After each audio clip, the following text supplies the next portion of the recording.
ସବୁ ସାର୍ ଆଉ ଦିଦିମାନଙ୍କୁ ମୋର ନମସ୍କାର ଆଜି। କାରଣ ଆପଣମାନେ ଏକ୍ଜାମ୍ ସମସ୍ତେ ଦେଇଛନ୍ତି। ସେଇ କୋଶ୍ଚିନ୍‌କୁ ମୁଁ ଆନାଲିସିସ୍ କରିବି। ପେପର୍ 1 ଅଲରେଡ଼ି କରିଛି, ପେପର୍ 2 ଏଇଟା। ଆଉ ଗୋଟିଏ ସୂଚନା ଦେବି କି ମାନେ ପ୍ରୁଫ୍ ସହିତ ମୁଁ ଦେଖେଇବି ମୋ ଭିଡ଼ିଓରୁ। ମୁଁ ଲାଷ୍ଟ ଟାଇମ୍ ଯେଉଁ କି ପଏଣ୍ଟ ଦେଇଥିଲି ସେ ଗୋଟେ ଭିଡ଼ିଓରୁ କେମିତି 3-4ଟା କୋଶ୍ଚିନ୍ ପଡ଼ିଛି ଆପଣ ଖାଲି ଦେଖିବେ। ତ ଯେଉଁମାନେ ଦେଖିଥିବେ ମୋ ଚ୍ୟାନେଲ୍‌ର ଭିଡ଼ିଓ ଗୁଡ଼ାକ ଯେଉଁ ପେଡାଗୋଜିର, ତାଙ୍କୁ ନୋ ଡାଉଟ୍ ଭଲ ମାର୍କସ୍ ହିଁ ରହିବ। ଆଉ ମୋତେ ଟାଇମ୍ ହେଇନି ବୋଲି ମୁଁ ଟପିକ୍ ୱାଇଜ୍ କରେଇ ପାରିନି। ୟା ପରେ ଭାବୁଛି ପୁରା ଟପିକ୍ ୱାଇଜ୍ କରେଇଦେବି। କିନ୍ତୁ ଯେଉଁମାନେ ବି ଦେଖିଥିବେ ଲାଷ୍ଟ ଭିଡ଼ିଓ ବି ତ ମୁଁ ଦେଖେଇବି, ଗୋଟେ ଭିଡ଼ିଓରେ କେତେ ମାର୍କ କୋଶ୍ଚିନ୍ ପଡ଼ିଛି ଲାଇଭ୍ ଦେଖେଇବି। ଆଉ ସବୁ ତ ଦେଖେଇ ହେବନି, ଲାଇଭ୍ ଟେକିଂ ହେବ। ଆମେ କୋଶ୍ଚିନ୍‌ର ଆନ୍ସର୍ କରିବାର ଅଛି। ଆଉ ଏଇ ଆନ୍ସର୍‌ର ଏକ୍ସପ୍ଲାନେସନ୍ ଏଥିପାଇଁ କରୁଛି କରୁଛି ବା କରିବି କି ଆଗକୁ ଆସୁଛି ଜେଟିଏସ୍ ଜାଣିଛନ୍ତି ସମସ୍ତେ, ତା ପାଇଁ ଅପଡେଟ୍ ଆସିବ ତା ପୂର୍ବରୁ। ଆଉ ଏଇ କୋଶ୍ଚିନ୍ ଗୁଡ଼ାକ ଆପଣଙ୍କୁ ବହୁତ ହେଲ୍ପଫୁଲ୍ ହେବ। ଏଇ ଟାଇପ୍ରେ ଆପଣ ପ୍ରିପେୟାର କରିବେ ତ ସେଥିପାଇଁ। ଠିକ୍ ଅଛି, ଚାଲନ୍ତୁ କୋଶ୍ଚିନ୍ ଗୁଡ଼ାକ ପଢ଼ିବା। ଓଡ଼ିଆରେ ପଢ଼ନ୍ତୁ, ଇଂଲିଶରେ ପଢ଼ନ୍ତୁ, ଯେଉଁଟାରେ ପଢ଼ୁଛନ୍ତି ପଢ଼ନ୍ତୁ। ଯେଉଁ ଆମେ ଆନ୍ସର୍ ତ ଅପସନ୍ ସବୁ ସେମ୍ ଅଛି। ଚାଲନ୍ତୁ କରିବା। Which is not an extrinsic factor influencing the reliability of test score. ଦେଖନ୍ତୁ ଲେଖା ହେଇଛି କେଉଁ ପରୀକ୍ଷା ସ୍କୋରର ବିଶ୍ୱସନୀୟତାକୁ ପ୍ରଭାବିତ କରିପାରୁଥିବା ଏକ ବାହ୍ୟ କାରକ ନୁହେଁ। ଦେଖନ୍ତୁ ଆପଣ ଇଂଲିଶ ଏଇଟା ଯେଉଁମାନେ ଇଂଲିଶ କରିଥିବେ ପଢ଼ିଥିବେ ସେମାନଙ୍କ ପାଇଁ ଏଇଟା ଫାଇଦା ହେବ। ଯେଉଁଠି ଲେଖା ହେଇଛି ଏକ୍ସଟ୍ରିନ୍ସିକ୍ ଗୋଟେ ଥାଏ, ଆଉ ଗୋଟେ ହେବ ଇନଷ୍ଟ୍ରିକ୍ସିକ୍, ମାନେ ଗୋଟେ ଆତ୍ମ ଆଉ ଗୋଟେ ବାହ୍ୟ କାରକ।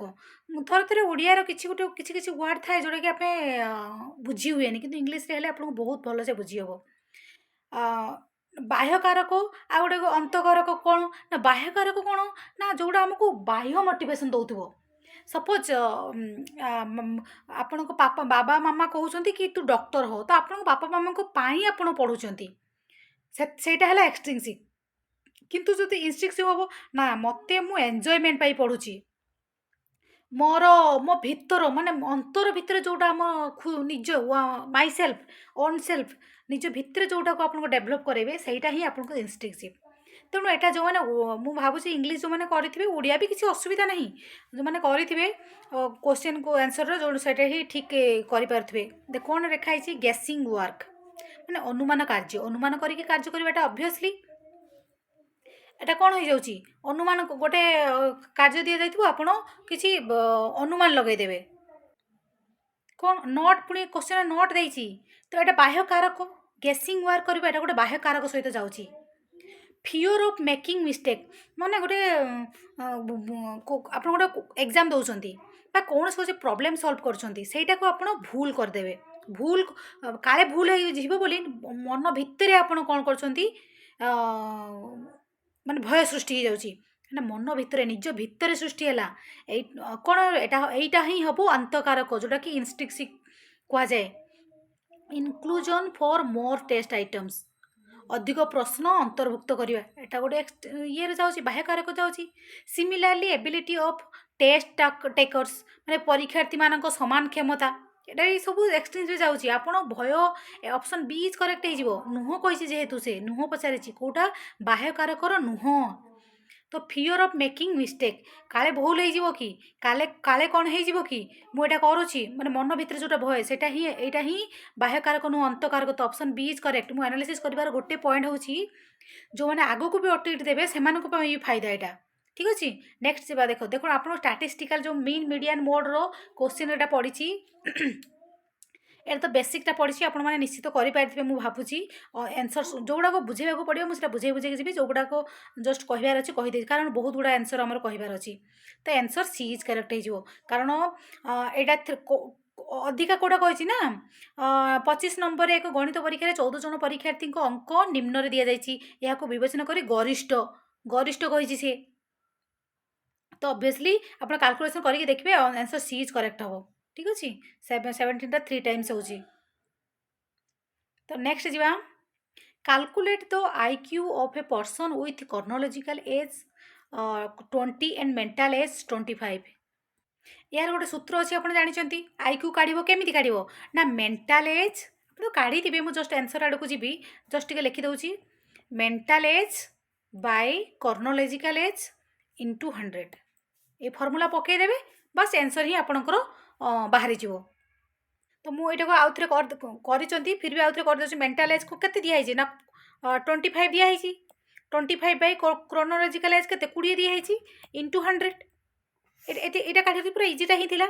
ତ ଶୂନ ଶୂନ ମାଇନସ୍ ହେଇଗଲା 2ରେ 2 5 ଯା 10, ଯେଉଁଟାକି 25 50 125 answer D is correct.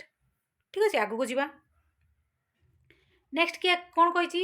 Recently ତ ଓଡ଼ିଶା ଗଭର୍ଣ୍ଣମେଣ୍ଟ ବେନ୍ ଦେଖ ନିକଟରେ ଓଡ଼ିଶା ସରକାର ହରିଜନ ଶବ୍ଦକୁ ନିଷେଧ କରି ବଦଳରେ, ଏଇଟା ରିସେଣ୍ଟର ନ୍ୟୁଜ୍, ଏଇଟା କରି ବଦଳରେ ଏସ୍ସି କିମ୍ବା ଅନୁସୂଚିତ ଜାତି ବ୍ୟବହାର କରିବାକୁ ନିର୍ଦ୍ଦେଶ ଦେଇଛନ୍ତି। ଏହି ପରିବର୍ତ୍ତନ ଆମ ସମ୍ବିଧାନର କେଉଁ ଧାରାରେ ଆଧାରିତ? ଦେଖିଲେ 3 ନମ୍ବର କ୍ୱେଶ୍ଚନଟା ବହୁତ ଇଜି ଥିଲା। ଇଂଲିଶରେ ବି ଯେଉଁମାନେ ମନେ ରଖୁଛନ୍ତି ସେଇଟା ହିଁ ଭଲ, କାରଣ ମେଣ୍ଟାଲ୍ ଏଜ୍ ପୁରା ମୁଁ ଲେଖିଦେଲି ମେଣ୍ଟାଲ୍ ଏଜ୍ ବାଇ କ୍ରୋନୋଲୋଜିକାଲ୍ ଏଜ୍, ଯେଉଁଟାକି mental age MA Bai CA କରିପାରିବେ, ସର୍ଟରେ ବି ଲେଖିକି କରିପାରିବେ, କିଛି ଅସୁବିଧା ନାହିଁ। ତାପରେ ଦିଆହେଇଛି କ'ଣ, ଏଇଟା କେଉଁ ଆର୍ଟିକଲ୍ରେ ଅଛି ନା ଅପସନ୍ ସି ଇଜ୍ କରେକ୍ଟ ହେଇଯିବ। ନେକ୍ସଟ କ୍ୱେଶ୍ଚନ୍ ଯିବା।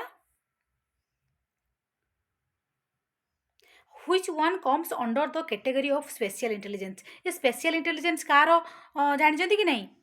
ଯେଉଁ ଆଠ ପ୍ରକାର ଇଣ୍ଟେଲିଜେନ୍ସ କହିଛନ୍ତି ଗାର୍ଡନରଙ୍କର, ତାଙ୍କର ପୁରା ପଏଣ୍ଟ ପଏଣ୍ଟ ପଢ଼ିବେ ତ କିଛି ବି ପ୍ରୋବ୍ଲେମ୍ ହେବନି। ବୁଝିପାରିଲେ? କେଉଁଟା କେଉଁ ସ୍ଥାନିକ ସ୍ପେଶିଆଲ ଇଣ୍ଟେଲିଜେନ୍ସ ମାନେ କ'ଣ, ଗୋଟେ ଘର, ସେ କ'ଣ ସେ ଇଣ୍ଟେଲିଜେନ୍ସ ସେ ବିଶ୍ଳେଷଣ କରି କହିଛନ୍ତି ଯେ ଗୋଟେ ଘର ଭିତରେ ଆପଣ କେଉଁଠି ଡାଇନିଂ ରୁମ୍ ରଖିବେ, କେଉଁଠି ହଲ୍ ବନେଇବେ, କେଉଁଠି କ'ଣ କରିବେ, ସବୁ ଯେଉଁଟାକୁ ସ୍ଥାନିକ କରାଯାଉଛି। ଯେମିତି ଆମ ଇଣ୍ଡିଆରେ ଇଣ୍ଡିଆ ମ୍ୟାପ୍ରେ ଓଡ଼ିଶାଟା କେଉଁ ଦିଗରେ, ମାନେ ଇଷ୍ଟରେ ଅଛି ନା ୱେଷ୍ଟରେ ଅଛି ନା ନର୍ଥରେ କି ସାଉଥରେ, ଯେମିତି ମେନସନ୍ କରାଯାଇଛି, ସ୍ଥାନ ଦିଆଯାଇଛି ପର୍ଟିକୁଲାର ପ୍ଲେସ୍, ସେଇଟା ହେଲା ସ୍ଥାନିକ ସ୍ପେଶିଆଲ ଇଣ୍ଟେଲିଜେନ୍ସ ବୋଲି କୁହାଯାଏ। ତ କ'ଣ କହିଛି ନା ମନରେ ଜିନିଷ ଗୁଡ଼ିକୁ କଳ୍ପନା କରିବା, ନା ଉଦ୍ଭିଦ ଓ ପ୍ରାଣୀମାନଙ୍କୁ ଚିହ୍ନଟ କରିବା, ନା ଅନ୍ୟମାନଙ୍କ ମନୋଭାବ ଓ ଇଚ୍ଛା ପଠନ କରିବା, ନା ଦକ୍ଷତାର ସହ ଖେଳିବା। କେଉଁଟା ହେବ ନା ଇମାଜିନ୍ କରିବ, ଅବଜେକ୍ଟ ଇନ୍ ମାଇଣ୍ଡ, ମନରେ ଜିନିଷ ଗୁଡ଼ିକୁ କଳ୍ପନା କରିବା। ମୁଁ କହିଲି ନା ଆମେ ଏଇ ଘରଟା କରିବା, ଘର କେଉଁ ଜାଗାରେ କେଉଁ ଜିନିଷଟା ଆମେ ରଖିବା, ସପୋଜ୍ ଆମେ ପଢ଼ିବା, କେଉଁ ଟାଇମ୍ ଟେବୁଲ୍ ଅନୁସାରେ କ'ଣ କ'ଣ କରିବା, ମନରେ ଗୋଟେ ଅବଜେକ୍ଟ ଗୋଟେ ଥିଙ୍ଗକୁ ଆମେ ସେଟ୍ କରିଦେବା, ଏଇ ଜାଗାରେ ଏଇଟା କରିବା କଥା, ଏଇଟା ଗଲେ ଆମେ ଏଇଠି ମିଳିବ। ବୁଝିପାରିଲେ? ତ ଯେଉଁ ବୁଦ୍ଧିମତ୍ତା ଗାର୍ଡନରଙ୍କର ଯେଉଁ ଏଇ 8 ପ୍ରକାର ଯେଉଁ ଇଣ୍ଟେଲିଜେନ୍ସ କହିଛନ୍ତି, ପ୍ରତ୍ୟେକ ଯଦି ସବୁ ଗୁଡ଼ାକ ଆପଣ ବୁଝିଦେବେ କିଛି ବି ମାନେ ଭୁଲ ହେବନି। ଠିକ୍ ଅଛି, ତ ମୁଁ ତ କହିବି ପେଡ଼ାଗୋଜିକୁ ପୁରା ଭଲସେ ମାନେ ଥରେ ବୁଝି ଦିଅନ୍ତୁ। ବୁଝିଲା ପରେ ଆପଣଙ୍କର ଅବଭିୟସଲି ଆନ୍ସର୍ ଆପେ ଆପେ ଆସିଯିବ। ବୁଝିପାରିଲେ? ସେ ବହୁତ ପ୍ରକାର କହିଛନ୍ତି, ଇଣ୍ଟରପର୍ସନାଲ୍, ସ୍ପେସିଆଲ୍ କହିଛନ୍ତି, ଏମିତି ବହୁତ ପ୍ରକାର ଭର୍ବାଲ୍ ଇଣ୍ଟେଲିଜେନ୍ସ କହିଛନ୍ତି। ଠିକ୍ ଅଛି, କାଇନେସ୍ଥେଟିକ୍, ବଡିଲି କାଇନେସ୍ଥେଟିକ୍, ଯେଉଁଟାକି ଫିଜିକାଲ୍ ଇଏରେ ହେବ। ଠିକ୍ ଅଛି, କିଛି ଅସୁବିଧା ନାହିଁ। ତ ଆନ୍ସର୍ କ'ଣ ହେଲା? ଆନ୍ସର୍ ଏ ଇଜ୍ କରେକ୍ଟ ହେଇଗଲା। Answer A is correct. Next ଯିବା। which term is related to Pavlovian conditioning, ମାନେ ପାଭଲୋଭ ଥିଓରି। এটা ତ ଆପଣ ଜାଣିଛନ୍ତି ପାଭଲୋଭଙ୍କର କ'ଣ କ୍ଲାସିକାଲ କଣ୍ଡିସନିଂ ଥିଓରି। এটা ସେ ନଟ୍ କହିଛି, ନଟ୍ କୋଶ୍ଚିନ୍ରେ ନଟ୍ ଆଗେ ଚିହ୍ନଟ କରିଦେବେ, ଜଡ଼ିତ ନୁହଁକୁ ଆଗେ କରିଦେବେ। ବୁଝିପାରିଲେ? ଦେଖନ୍ତୁ, ଷ୍ଟିମୁଲସ୍ ଜେନେରାଲାଇଜେସନ୍, ଉଦ୍ଦୀପକ ସାଧାରଣୀକରଣ, SG, এটা ସେ ତାଙ୍କ ସହିତ ରିଲେଟେଡ୍ ଅଛି, ପାଭଲୋଭଙ୍କ ଥିଓରି ସହିତ ରିଲେଟେଡ୍। ରିଇନଫୋର୍ସମେଣ୍ଟ, ଯେଉଁଟାକି ଅପରେଣ୍ଟ କଣ୍ଡିସନିଂ ଥିଓରି, କିଏ କହିଛନ୍ତି ନା ସ୍କିନରଙ୍କର। ତ obviously option B is correct ହେଇଯିବ। ପୁରା ବାଛି ହେଇଯାଉଛି, ଏଇଟା ପାଭଲୋଭଙ୍କର କେବେ ନୁହଁ। ସ୍ପଣ୍ଟାନସ୍ SR ଥିଓରି ସେ ପାଭଲୋଭ କହିଛନ୍ତି, କୁକୁରକୁ ଯେଉଁ ଖାଇବାକୁ ସେ ଦେବ, ଲାଳ ଯେଉଁ ବହିବ, ତାର ସାଲାଇଭା ହେବ, ଏଗୁଡ଼ା ସବୁ ସେ କହିଛନ୍ତି। ଏକ୍ୱିଜିସନ୍ ଷ୍ଟେଜ୍, ଅଧିକରଣ ପର୍ଯ୍ୟାୟ, ଏଇଟା ବି ହେବ। ତ ଅପସନ୍ ଆନ୍ସର୍ କ'ଣ ହେଇଯିବ? Answer B is correct. ଠିକ୍ ଅଛି। In which model of curriculum planning the outcomes are tested at individual level and not a group level? କ'ଣ କହିଛି ନା ପାଠ୍ୟକ୍ରମ ଯୋଜନାରେ କେଉଁ ମଡେଲରେ ଫଳାଫଳ ଗୁଡ଼ିକୁ ଦଳ ସ୍ତରରେ ନୁହଁ ବରଂ ବ୍ୟକ୍ତିଗତ ସ୍ତରରେ ପରୀକ୍ଷା କରାଯାଏ। ଭାଇଗୋଜକିଙ୍କର ଥିଓରି ଆପଣ ପଢ଼ିଥିବେ, peer tutorial, group learning, reciprocal teaching, ସବୁ ଯେଉଁ ଭାଇଗୋଜକିଙ୍କର ସେମାନେ ପିଆଜେଟ୍ ବି କଗ୍ନିଟିଭ୍ ଯେଉଁ ସଂଜ୍ଞାନାତ୍ମକ ଯେଉଁ ବିକାଶ ଉପରେ ସବୁ କହିଛନ୍ତି, ପାଭଲୋଭ ବି ଯେଉଁ କ'ଣ ସେ ଥିଲେ, ଭାଇଗୋଜକି, ପିଆଜେଟ୍, ଏମାନେ ସବୁ କହିଛନ୍ତି। ସେମାନେ ବିଶେଷ କରି ଗ୍ରୁପ୍ ହେଇଗଲା ମାନେ ଆପଣ କ'ଣ କରିବେ? ଗ୍ରୁପକୁ ପ୍ରଶ୍ରୟ ଦେବେ। ଗ୍ରୁପ୍ ନଟ୍ ଏ ଗ୍ରୁପ୍ ଲେବୁଲ୍, ଇଣ୍ଡିଭିଜୁଆଲ, ମାନେ ଗୋଟେ ପୁରା ଏଗୁଡ଼ା ସବୁ ଆପଣ ଚିଲଡ୍ରେନ୍ ସେଣ୍ଟର ହେଇଗଲା, ଲର୍ଣ୍ଣର ସେଣ୍ଟର ହେଇଗଲା, ବୋଲେ ଟିଚର ମାନଙ୍କର ଏଠି ନୁହଁ। ଆଉ କ'ଣ କହିଛି କ୍ୱେଶ୍ଚିନ୍ଟା ଆଉ ଟିକେ ମୁଁ ଭଲସେ କ୍ଲାରିଟି ଦେଇଦେଉଛି। ସେ କହିଛି ଯେ এটা কম্ୟୁନିଟି ସେଣ୍ଟର କମ୍ୟୁନିଟି ଗ୍ରୁପ୍ରେ ହୁଏ, ନଟ୍ ଗ୍ରୁପ୍ କହିଛି ନା। ତ ଏଟା କ'ଣ ନା କମ୍ୟୁନିଟି ଗୋଟେ ଗ୍ରୁପ୍ ହେଇଗଲା, ଆକ୍ଟିଭିଟି ସେଣ୍ଟର ବି ହେଇଗଲା, ଟିଚର ସେଣ୍ଟର, ତ ଲର୍ଣ୍ଣର ସେଣ୍ଟର ଅପସନ୍ଟା ଆନ୍ସର କ'ଣ ହେଇଯିବ? Answer B is correct. ଠିକ୍ ଅଛି, ଆପଣ ସବୁ ଥିଓରିକୁ ଭଲସେ ପଢ଼ନ୍ତୁ, କିଛି କୋଶ୍ଚିନ୍ କରିବାର କିଛି ବି ଇଏ ଏପଟ ସେପଟ ହେବ ନାହିଁ। ନେକ୍ସଟ କୋଶ୍ଚିନ୍ ଯିବା।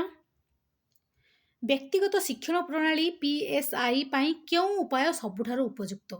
ବ୍ୟକ୍ତିଗତ ବ୍ୟାଖ୍ୟା ଓ ଆଲୋଚନା ପଦ୍ଧତି, ଖେଳକୁଦ ପଦ୍ଧତି, କାର୍ଯ୍ୟକଳାପ ପଦ୍ଧତି ନା ପ୍ରକଳ୍ପ ପଦ୍ଧତି? ଦେଖନ୍ତୁ, ଲେକ୍ଚର ଯେଉଁଠି ଅପସନ୍ରେ ଆସିଯିବ ଲେକ୍ଚର ମେଥଡ଼ ସବୁଠାରୁ ଗୋଟେ ଭୁଲ ମେଥଡ଼ ବୋଲି ଭାବିଦେବେ, ଅପସନ୍ ଏ କେବେ ବି ନୁହଁ। ପ୍ଲେ ୱେ ମେଥଡ଼ ଏଟା ବି ଠିକ୍ ଅଛି, ପଜିଟିଭ୍ ଅଛି, ଆକ୍ଟିଭ୍ ମେଥଡ଼ ଏଟା ବି ଆକ୍ଟିଭିଟି ମେଥଡ଼ ଏଟା ବି ପଜିଟିଭ୍, ପ୍ରୋଜେକ୍ଟିଭ୍ ମେଥଡ଼ ପ୍ରୋଜେକ୍ଟ ମେଥଡ଼ କିଏ କହିଥିଲେ? କିଲପେଟ୍ରି କହିଥିଲେ କି ନାହିଁ? ଏଟା ବି ସବୁଗୁଡ଼ା ମାନେ ଅପସନ୍ ଏ ତ ବିଲକୁଲ ନୁହଁ, କଟିଗଲା, କାରଣ ଲେକ୍ଚର ମେଥଡ଼ ସେ କହିଛି। ଡିସ୍କସନ୍ ମେଥଡ଼ ଯଦିଓ ଠିକ୍ କିନ୍ତୁ ଲେକ୍ଚର କହିଦେଇଛି ନା, ତେଣୁ ସେଣୁ କଟିଗଲା। ତ এটা କ'ଣ ହେଇଯିବ? ପ୍ଲେ ୱେ ମେଥଡ଼ ବି ଠିକ୍, ଲର୍ଣ୍ଣିଂ ବାଇ ଡୁଇଂ ଯେଉଁ କହିଛନ୍ତି ସାଇକୋଲୋଜି ସେଟା ବି ଠିକ୍ ଅଛି, କିନ୍ତୁ ସବୁଠାରୁ ବେଷ୍ଟ ଅପସନ୍ ଆମକୁ ଚୁଜ୍ କରିବାର ଅଛି। ତ ଆକ୍ଟିଭିଟି ବେସ୍ ମେଥଡ଼, କାର୍ଯ୍ୟକଳାପ କରି ଗୋଟେ ଛୁଆକୁ ଗୋଟେ କ୍ଲାସ୍ରେ ଆମେ ଯଦି କିଛି ଆକ୍ଟିଭିଟି ଦେଇଦେବା, ଏଇଟା କର ସେଟା କର ବୋଲି କହିଦେବା, ତାହେଲେ ସେମାନେ ପୁରା ଇନଭଲ୍ଭ ହେଇକି କାର୍ଯ୍ୟ କରିବା ସହିତ କିଛି ସେଟା ଲର୍ଣ୍ଣ କରିପାରିବେ।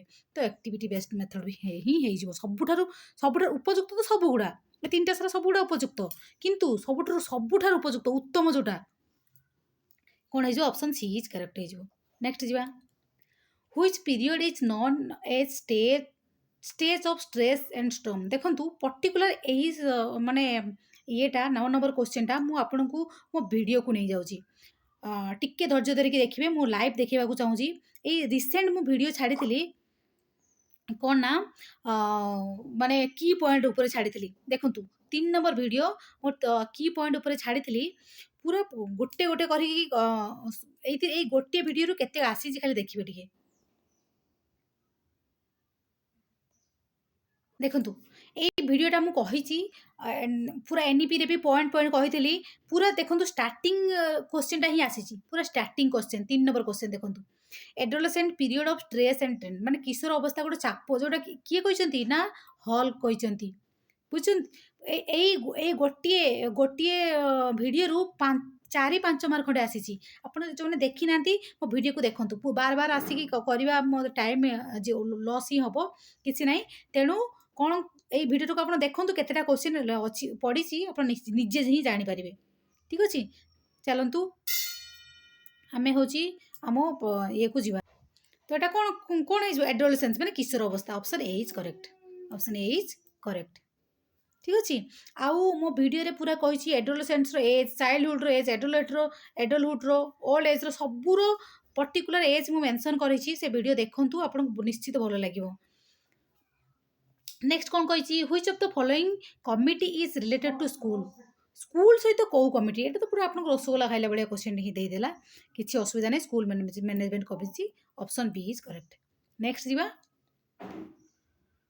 ଏକର୍ଡିଂ ଟୁ କହଲର, ଦେଖନ୍ତୁ ଏଇ କହଲର ଥିଓରିଟା ପେପର 1ରେ ବି ପଡ଼ିଛି, ଇନସାଇଟଫୁଲ୍ ଯେଉଁ ଥିଓରି କହିଛି, ଆଉ ପେପର 2ରେ ବି ପଡ଼ିଛି। ତେଣୁ ସବୁ ଥିଓରିକୁ ଆପଣ ପଢ଼ନ୍ତୁ। କହଲର କାହା ଉପରେ କରିଥିଲେ ନା ସିମ୍ପାଞ୍ଜି ଉପରେ ପରୀକ୍ଷଣ ଅନୁସାରେ ସମସ୍ୟାର ସମାଧାନ କରିବା କ'ଣ ସାହାଯ୍ୟ କରିଥିଲା? ଯଦି ଆପଣ ଥିଓରି ଯିଏ ଭଲସେ ପଢ଼ିଥିବ ନିଶ୍ଚିତ ଆନ୍ସର କରିକି ଆସିଥିବ। ଠିକ୍ ଅଛି, ଟ୍ରାଏଲ୍ ଆଣ୍ଡ ଏରର ଥିଓରି ଆପଣ ତ କାଟିଦେବେ ପୁରା, କାରଣ ଇଏ ଥର୍ନଡାଇକର ପୁରା କଟିଗଲା। ରିଇନଫୋର୍ସମେଣ୍ଟ ଯିଏ ସବୁ ଥିଓରି ପଢ଼ିଥିବ କିଛି ଅସୁବିଧା ନାହିଁ, ସ୍କିନରଙ୍କର କଟିଗଲା। ହାଇ ଅର୍ଡର କଣ୍ଡିସନ୍, ଉଚ୍ଚସ୍ତର ଅନୁବନ୍ଧନ, ଏ କଣ୍ଡିସନ୍ କାହାର ଜାଣିଛନ୍ତି? ପାଭଲୋଭଙ୍କର। ତ ଆଉ କିଏ ବଞ୍ଚିଲା? ଜଣେ ବଞ୍ଚିଲା, ଇଏ ଭାଇ ସାହେବ, ତାକୁ ହିଁ ଆପଣ ଠିକ୍ କରନ୍ତୁ, ଚାଲନ୍ତୁ। ଯିଏ କରିଛନ୍ତି ଆନ୍ସର ଏ ଗୋଟେ ନେଇକି ଚାଲନ୍ତୁ, ବୁଝିପାରିଲେ? ଆଗକୁ ଯିବା, କିଛି ଅସୁବିଧା ନାହିଁ, ଭଲ କ୍ୱେଶ୍ଚିନ୍ ଆସିଛି। ଟିକେ ମୁଁ ଦେଖୁଥିଲି ମାନେ ପେପର 1 ଠାରୁ ପେପର 2ଟା ଟିକେ ମଡରେଟ୍ ଆସିଛି। Continuous and comprehensive evaluation, CC, ଯେଉଁଟାକି ମାନେ ସବୁକିଛି ଆପଣଙ୍କର ଇଏ ଯୋଡ଼ାଯାଏ। Assess which of the following element, କ'ଣ ହେଇଯିବ? ଏଟା ବି ବହୁତ ଇଜି କ୍ୱେଶ୍ଚିନ୍ଟେ, ଯେଉଁଟାକି କୋଲାଷ୍ଟିକ୍ ଏରିଆ ବି ରହିବ, କୋଲାଷ୍ଟିକ୍ ଏରିଆ ବି ରହିବ, ମାନେ ଆପଣଙ୍କର ଏକାଡେମିକ୍ ବି କାମ ବି ରହିବ, ନନ୍ ଏକାଡେମିକ୍ କାମ ମାନେ ସ୍ପୋର୍ଟସ୍, ଆର୍ଟସ୍ ସବୁ ରହିବ, ସବଜେକ୍ଟ ମ୍ୟାଥମେଟିକ୍ସ, ଇଂଲିଶ ଲାଙ୍ଗୁଏଜ ସବୁ ପ୍ରକାର ଯେଉଁଥିରେ ରହିବ, ସେଇଟାକି ଏଇଟା ବେଷ୍ଟ ଅପସନ୍। ଏଇଟା ବି ସବୁ ବର୍ଷ ରିପିଟ୍ କ୍ୱେଶ୍ଚିନ୍ ଏଇଟା ବି। ଠିକ୍ ଅଛି, ତ option C is correct. Next question କ'ଣ କହିଛି? What is the purpose of formative assessment? Formative assessment कौन? फॉर्मेटिव असेसमेंट कौन ना ड्यूरिंग असेसमेंट आपण खाद्य बनाउछंती माँ माने तरकारी करूछंती से तरकारी रे टेस्ट करिवे लुण ହେଇଛି ना नहीं हाँ ठीक अच्छी खटा बासी टिके ହେଇଗଲା कि ସେଇଟା जो टेस्ट करिवे माने आपण जो पढ़ौछंती पढ़ौथिला बेले क्वेश्चन करिवे मु जो चैप्टरटा पढ़ेली आउ सेटा से ठीक से बुझी पारछि तो क्वेश्चन करिवे प्रोग्रेस करिवे छुआर केते कोन प्रोग्रेस हला ताको फीडबैक देवे ड्यूरिंग असेसमेंट जो काम चलुला बेले जोटा आउ सबमिटिव असेसमेंट कौन जोटा कि लास्ट रे माने तरकारी हो सारी ऑलरेडी से आप तरकारी लुणिया हो जाए कमे पारे किसी चेंज करें मैंने गोटे छुआर एकाडेमी लास्ट जो आप 10th क्लास एग्जाम हो सारा तार रिजल्ट आसला से फर्स्ट क्लास पाई पाई सारी ऑलरेडी से आप मार्क जोड़ी पारे कि कमे पारे से सबमिटिव असेसमेंट किंतु formative assessment progress option C is correct सफलता निर्धारण माने एंड एंड हबनी एंड आसी माने सबमिट को पळेबो तो फॉर्मेटिव असेसमेंट मन रखु प्रोग्रेस शिक्षण अग्रगति निर्धारण करे माने कार्य चालुवा समय तेणु जो मैंने पढ़ी थे ना इंग्लीश तो गोटे गोटे की पॉइंट को धरिकी आंसर करदे पड़े टी ओडिया जो मैंने करेंगे कष्ट हम मो मतरे ऑप्शन सी इज करेक्ट तापर कौन कही पाठ्यक्रम विकास संपर्क में सठिक क्रम चयन कर विकास करने सठिक क्रम कौन कही माने क्रम अनुसार सजेब ना प्रिपेरेसन लर्निंग मटेरियल ऑब्वियसली 1 आई हो तापरे फॉर्मुलेशन ऑफ इंस्ट्रक्शनल ऑब्जेक्ट माने शिक्षण उद्देश्य गुड़िक गठन कर उद्देश्य कर किंतु एटा या परे एटा आसीबने डिटरमिनेशन ऑफ कंटेंट कंटेंट प्रथमे मटेरियल तापरे कौन करिवो कंटेंट को करिवो तापरे सिलेक्शन ऑफ लर्निंग एक्सपीरियंस तापरे 2i तो ऑप्शन कौन है ऑप्शन बी इज करेक्ट नाई एटा एमती ना टी कन्फ्यूज लगुच आउ थे देखा ऑप्शन गुड़ाक पढ़ा प्रथमे फॉर्मुलेशन ऑफ इंस्ट्रक्शनल ऑब्जेक्ट प्रथमे 2iटा हो प्रथमे ऑब्जेक्ट को से ये कर बुझे प्रथमे ऑब्जेक्ट करिवो तापरे माने ता उद्देश्यटा कौन रहा दरकार हाँ मुझे करी माने मोर यही पार्ट को छुईवा दरकार उद्देश्य प्रथमे आसवा दरकार ऑब्जेक्ट प्रथमे उद्देश्य आसो तापरे कौन आसो ना डिटरमिनेशन ऑफ कंटेंट तापरे उद्देश्य आम फिक्स कर सारा हाँ मोर चाकरीटा करवा मोर उद्देश्य मोर ओटीटी क्वालिफाई करवा मोर उद्देश्य तापरे मोर कंटेंट कौन कौन कौन पढ़ले कौन केमिति कले मते पाइबार अछि तापरे कंटेंट कंटेंट केते नंबर अछि 3 रे थर्ड आसला तापरे लर्निंग एक्सपीरियंस चूज करिवे सिलेक्शन ऑफ लर्निंग एक्सपीरियंस आईवी तापरे लर्निंग मटेरियल आई हो बुझिपारे आउ थे कहीदे प्रथमे आप ऑब्जेक्ट को चूज करले 2i आसला तापरे डिटरमिनेशन ऑफ कंटेंट कंटेंट को चूज करेंगे तापरे कौन आसो ना एक्सपीरियंस तापर जाकि मटेरियल माने गोटे उद्देश्य माने ओटीटी आमर पास करवा रहा आमर उद्देश्य तापरे उद्देश्य है आम कौन कौन पढ़ा दरकार कौन कौन कंटेंट आम पाखे रहा दरकार तापरे कौन करेंगे एक्सपीरियंस माने हाँ ये टीचर टी भल पढ़ाऊँगी कि ये बहीटा मो भल लाभदायक हम एक्सपीरियंस खोजे तापर जाकि मटेरियल मिलवा दरकार तो ऑप्शन कौन ऑप्शन अच्छी 2i 3i IB option A is correct हो ठीक अच्छे नेक्स्ट जीवा राइट टू एजुकेशन एक्ट एटा कौन हो right to education act 2009 is meant for the children of which age 6 ରୁ 14 7 ରୁ 14 देखो मुझे कहली मोर की पॉइंट गुड़ा जो देती से वीडियो भी ये क्वेश्चन भी आसी तो केते कौन आसी देखु कौन है आंसर ए इज करेक्ट तेणु परीक्षा पूर्व आप बहुत सारा पढ़े नहीं स्मार्टली पढ़े गोटे 2टा वीडियो देखिए तो जमी आमको 3-4टा क्वेश्चन मिलू जमी ठीक अच्छे खाली मेन्स सारा देखिले किस लाभ तेणु आगू जा role play comes under which type of teaching aids role play करिवो एटा कौन हो आंसर रोल प्ले आपनकर कौन है ना ऑप्शन डी इज करेक्ट हो ठीक है समस्त जानी आगू जा next find the median for the given score ये भी आप फर्मूला पकई करुवे मीन मीडियन मोड जो median sorry option D is correct हो ऑप्शन डी इज करेक्ट काढ़ी देखिए निजे which of the following is given important in teacher centric approach teacher centric approach रे किए मेन था टीचर ही थे लर्नर सेंटर लर्नर ही थे तो टीचर ना टीचिंग लर्निंग मेथड्स ना कंटेंट ना ओनली टीचर ही हे ऑप्शन कौन हो ऑप्शन बी इज करेक्ट ए कन्फ्यूज होबार किसी ना शिक्षक नेक्स्ट कौन कही ना Freud according to Freud theory तांकर जो psycho sexual development which phase start with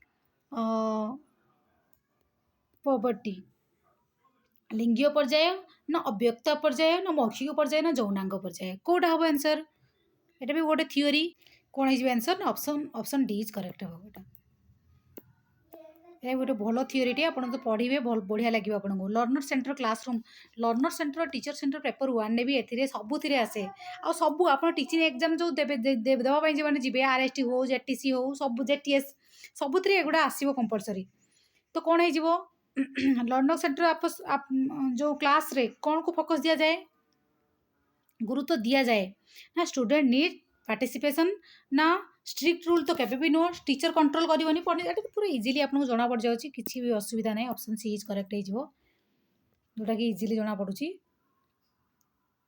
तर कौन कही which is not a sign of a student with low mental ability जो मानकर जो मैंने टी मेंटल एबिलिटी जो मानकर कम थाए दक्षता जो मान कम थाए सेटा नॉट कही पुणी नॉट रे नुहे आप आगे दे ये कौन देती over dependence on concrete example जोटा कि जड़ वस्तु उदाहरण उपरे अधिक निर्भरशील ना बारंबार मुंड बथा हेबा ना दुर्बल मांसपेशी समन्वय ना आत्मविश्वास अभाव कौन है यहाँ ऑप्शन कौन है नुहे कही तो नुहे कही मैंने ऑप्शन कौन हो option B is correct option B is correct जो मैंने कर गोटे मार्क ऐड करूँ 22 what is the nature of curriculum curriculum कौन कि गोटे पाठ्यक्रम करिकुलम आ सिलेबस करिकुलम आ सिलेबस आप जानते ये मुझे डायग्राम करदे करिकुलम ता भितर सिलेबस करिकुलम यहाँ है करिकुलम यहाँ हम सिलेबस माने करिकुलम भितर सब किसी इनक्लूड थाए सिलेबस गोटे पार्ट ऑफ द करिकुलम माने सिलेबस पर्टिकुलर स्पेसिफिक सब्जेक्ट को जो पढ़ाई सारी जो सिलेबस करिकुलम है भितर स्पोर्ट्स एकाडेमी सब किसी दुनिया सब किसी मिसीज करिकुलम तो सहीटा से पचारि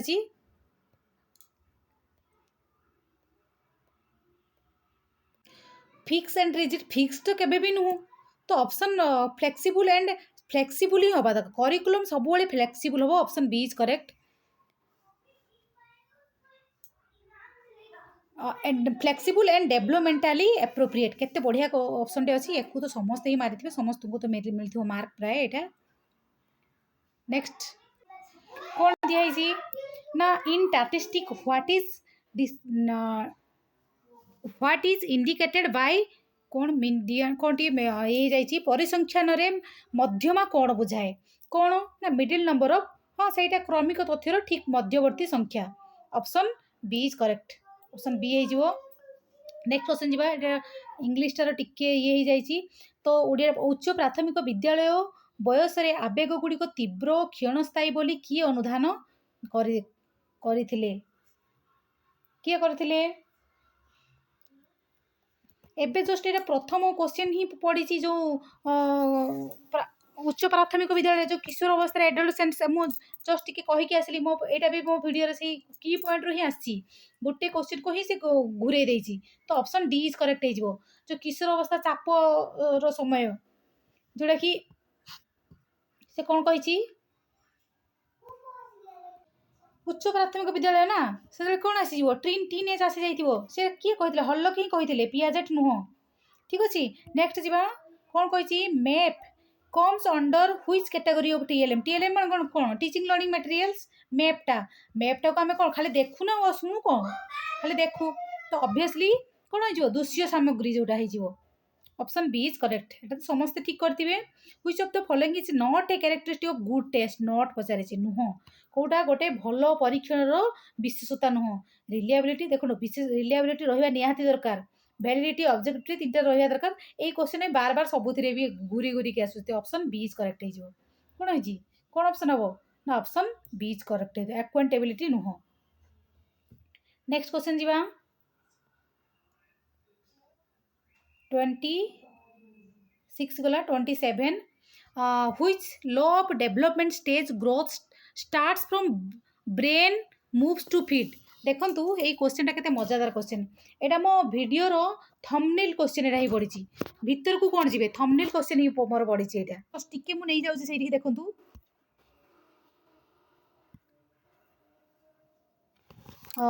मो वीडियो को नै जाउची पूरा थंबनेल टा केमिति पड़िची खाली देखंतु टिके भीतर को जीवा भी किसी दरकार नहीं देखंतु चाइल्ड डेवलपमेंट पेडागोजी आपको प्रूफ देवार यहाँ गोटे मोर ये से कि नुह देखु यहाँ हूँ मो वीडियो यार प्रथम माने पूरा थंबनेल ही पड़ी देखो सेफालोकोडाल डेवलपमेंट जोटा कि हेड टू टॉय थंबनेल ही पड़ी आप भीतर को कौन जी बुझिपारे तेणु क्वेश्चन मो वीडियो देखु निश्चित आपण मैंने ओटीटी कौन चाकरी भी खंडे खंडे पाइबे किसी माने दिविधार ना तेणु आंसर कौन होगा आंसर ए इज करेक्ट पूरा थंबनेल क्वेश्चन मुझे कौन कहबी आपण मानकु नेक्स्ट कौन कही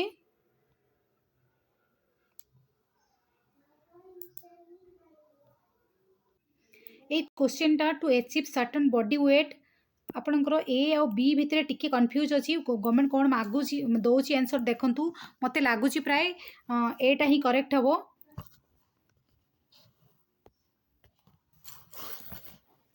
एटा ही करेक्ट हम तो आंसर आपणकर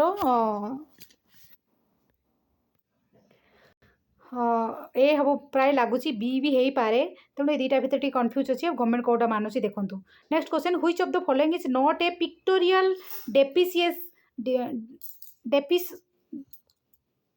डेपिक्शन ऑफ डाटा कौन हो ना ऑप्शन डी इज करेक्ट हो option 29 number D is correct हो next which of the following are only visual aids कोटा visual aids black board chart flash card ए ऑप्शन ए इज करेक्ट हो जदि आपको वीडियो भल लगुव निहाती कमेंट आ share करूँ गोटे लाइक तो निश्चित करेंगे एत समय धैर्य देखि थैंक यू फॉर वाचिंग मु या पर नेक्स्ट पार्ट आणुची।